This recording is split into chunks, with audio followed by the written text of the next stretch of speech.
Liris Chica, siyang sandalan sa kabila ng halos mahigit 7 taong tahimik na relasyon ni Donnie Pangilinan at Bel Mariano.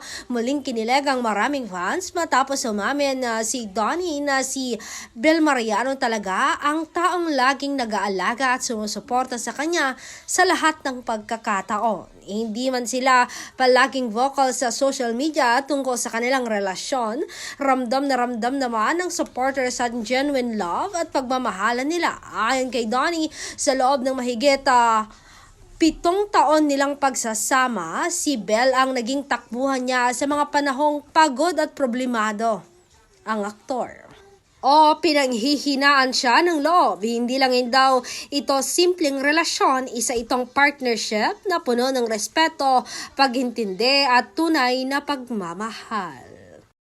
Marami tuloy ang natouch sa pagiging simple pero totoo ng kanilang samahan. Sa mundo ng showbiz, sa puno ng intriga at hiwalayan, marami ang humahanga dahil nananatiling matatag ang dalawa kahit sobrang pribado nila pagdating sa personal na buhay. Hindi man sila naging nakikita na sweet online, sapat na raw ang consistency at loyalty na ipinapakita nila sa isa't isa sa behind the scenes.